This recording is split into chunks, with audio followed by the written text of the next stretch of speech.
माँ लक्ष्मी हिंदू धर्म में धन, संपदा, शांति और समृद्धि की देवी मानी जाती है। आज की कहानी है माँ लक्ष्मी और गरीब माली। एक बार भगवान विष्णु जी शेषनाग पर बैठे बैठे बोर हो गए और उन्होंने मन में धरती पर घूमने का विचार किया। वैसे भी उन्हें धरती पर आए हुए कई साल बीत गए थे और वह अपनी यात्रा की तैयारी में लग गए। स्वामी को तैयार होता देखकर माँ लक्ष्मी ने पूछा, आज सुबह सुबह कहाँ जाने की तैयारी है? विष्णु जी ने कहा, हे लक्ष्मी, मैं धरती लोक पर घूमने जा रहा हूँ। तो कुछ सोचकर माँ लक्ष्मी ने कहा कि हे देव, क्या मैं भी आपके साथ चल सकती हूँ?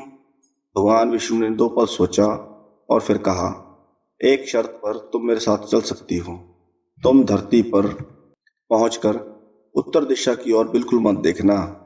लक्ष्मी माँ ने हाँ कहकर अपनी बात मनवा ली और सुबह सुबह माँ लक्ष्मी और भगवान विष्णु धरती पर पहुंच गए। अभी सूर्य देवता निकल ही रहे थे। रात भर बरसात होकर हटी थी। चारों ओर हरियाली ही हरियाली थी। उस समय चारों ओर बहुत शांति थी और धरती बहुत सुंदर दिख रही थी।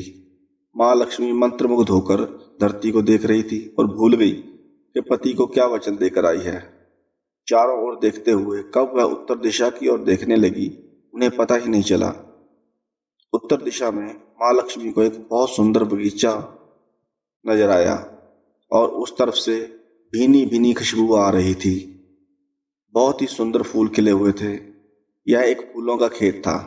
माँ लक्ष्मी बिना सोचे समझे खेत में गई और सुंदर सा फूल तोड़कर ले आई। जब माँ लक्ष्मी भगवान विष्णु के पास वापस आई तो भगवान विष्णु की आंखों में आंसू थे। भगवान विष्णु ने माँ लक्ष्मी से कहा कि किसी से भी बिना पूछे उसकी कोई भी वस्तु नहीं लेनी चाहिए और साथ ही अपना वचन भी याद दिलाया। माँ लक्ष्मी को अपनी भूल का पता चला तो उन्होंने भगवान विष्णु से इस भूल के लिए माफी मांगी।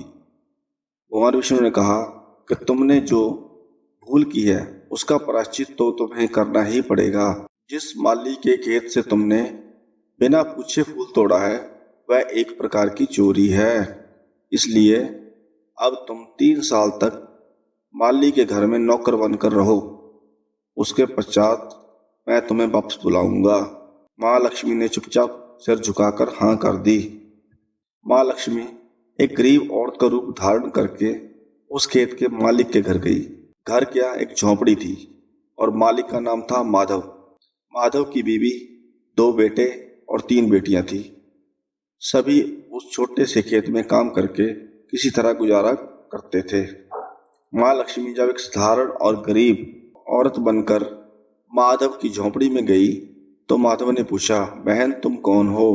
तब माँ लक्ष्मी ने कहा, मैं एक गरीब औरत हूँ। मेरी देखभाल करने वाला कोई नहीं है। मैंने कई दिनों से खाना भी नहीं खाया।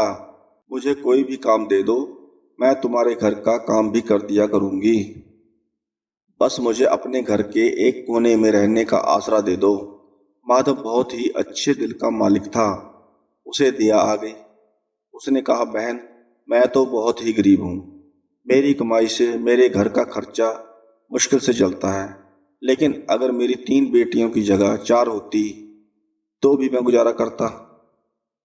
अगर तुम मेरी बेटी बनकर जैसा रूखा सूखा हम खाते हैं उसी में खुश रह सकती हो तो बेटी अंदर आ जाओ। माधव ने माँ लक्ष्मी को अपनी झोपड़ी में शरण दे दी और माँ लक्ष्मी 3 साल तक माधव के घर पर नौकरानी बनकर रही। जिस दिन माँ लक्ष्मी माधव के घर आई थी उस दिन से दूसरे ही दिन माधव को इतनी आमदनी हुई कि फूल बेचकर शाम को उसने एक गाय खरीद ली।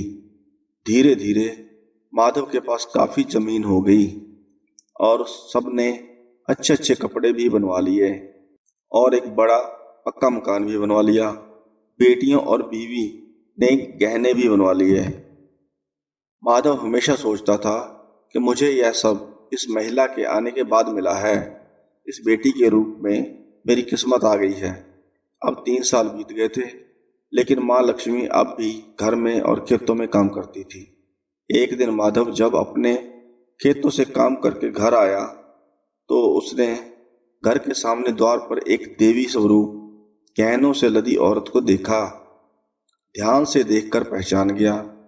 अरे यह तो मेरी मुंह बोली चौथी बेटी है, और यह तो माँ लक्ष्मी है। अब तक माधव का पूरा परिवार बाहर आ गया था। सब हैरान होकर माँ लक्ष्मी की तरफ देख रहे थे।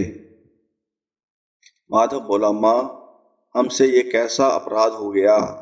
हमने अनजाने में आपसे घर और खेत का काम करवाया। माँ, हम सबको माफ कर दो। अब माँ लक्ष्मी मुस्कुराई और बोली, माधव, तुम बहुत ही अच्छे और दयालु व्यक्ति हो। तुमने मुझे अपनी बेटी और परिवार के सदस्य की तरह ही रखा। इसके बदले मैं तुम्हें वरदान देती हूँ कि तुम्हारे पास कभी भी खुशियों और धन की कमी नहीं रहेगी। तुम्हें सभी सुख मिलेंगे जिसके तुम हकदार हो।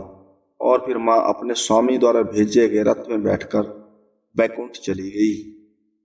इस कहानी में माँ लक्ष्मी का संदेश है कि हमें बिना पूछे किसी की भी कोई वस्तु नहीं लेनी चाहिए। जो लोग दयालु और साफ दिल के होते हैं, माँ लक्ष्मी वहीं निवास करती है। हमें सभी लोगों की मदद करनी चाहिए और गरीब से गरीब व्यक्ति को भी तुच्छ नहीं समझना चाहिए। Thanks for watching the video. Please like, share and subscribe the channel. Thank you.